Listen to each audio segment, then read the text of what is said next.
ঢাকা বিশ্ববিদ্যালয়ের ফুলার রোডে স্বাধীনতা সংগ্রাম ভাস্কর্য চত্বরে এভাবে ভঙ্গুর অবস্থায় পড়ে আছে বাংলাদেশের প্রখ্যাত চিত্রশিল্পী এস.এম. সুলতানের ভাস্কর্য। একইভাবে সেখানে থাকা নিখুঁত সেই ভাস্কর্যগুলো এখন যেন ধ্বংসস্তূপ।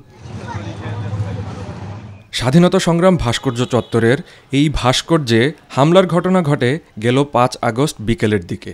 রাজধানীর বিজয় সরণিতেও চেনার উপায় নেই, এটাই মৃত্যুঞ্জয়ী প্রাঙ্গণ। এসব ভাস্কর্যেও আঘাত আসে ৫ আগস্ট দুপুরের পর। ঢাকা ইউনিভার্সিটিটা প্রাণের জায়গা, তো সেখান থেকে আমি আজকে দেখতে আসলাম, এগুলো সবকিছু একটু ভিডিও করেও নিলাম।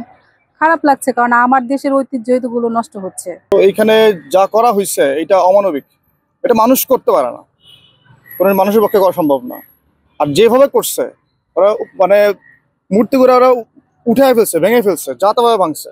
একটা মূর্তি অত অক্ষত নাই, একটা মূর্তি যে ইভেন্ট যেগুলো দাঁড়ায় আছে এগুলো অক্ষত নাই, এগুলো ভাঙচুর করছে। এই যে ক্ষতিটা হলো, বঙ্গবন্ধুর মূর্তিটা ভাঙলো, আমি একজন ছাত্র হিসেবে বলবো যে আমাদের ছাত্র ভাইরা কেউ ভাঙচুর করে নাই, আমাদের ছাত্র ভাইরা কেউ বলে নাই যে তোমরা এটা ভেঙে ফেলো, ওইটা ভেঙে ফেলো। শুধু ভাস্কর্য নয়, হামলার শিকার হয়েছে ধানমন্ডি ৩২-এর বঙ্গবন্ধু শেখ মুজিবুর রহমানের স্মৃতি জাদুঘর। ভাঙচুরের পর আগুন দেওয়া হয় সেই স্মৃতিচিহ্নে।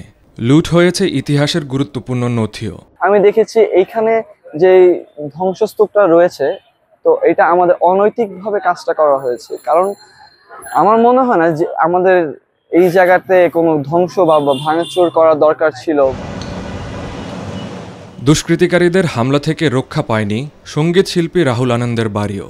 রাহুল আনন্দের মতো একজন সঙ্গীত শিল্পীর বাসায় হামলা হয়েছে, জাদুঘর পুড়িয়ে দেওয়া হয়েছে, লাইব্রেরি পুড়িয়ে দেওয়া হয়েছে। মানে কতটা দুঃখের হতে পারে যে আমরা কুমিল্লায় দেখেছি যে গ্রন্থাগার যেটা, সেটা পুড়িয়ে দেওয়া হয়েছে।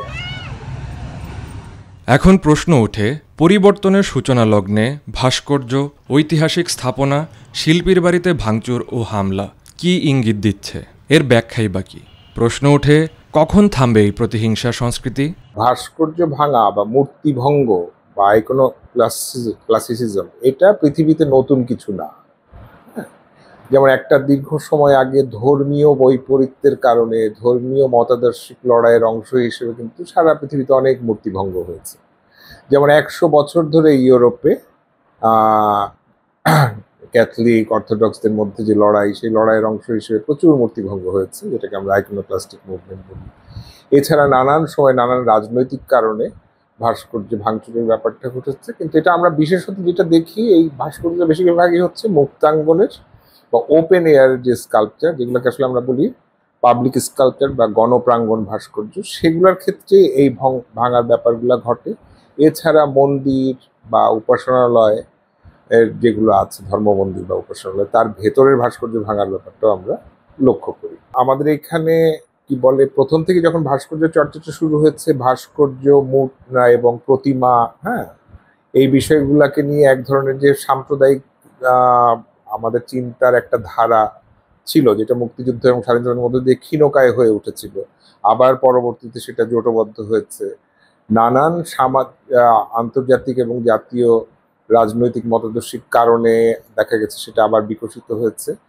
তারা কিন্তু এই বিষয়টাকে সবসময় ধর্মের নামে, সম্প্রদায়ের নামে এই ভাস্কর্যের বিপরীতে নেতিবাচক ধারণাকে বিকশিত করার চেষ্টা করেছে।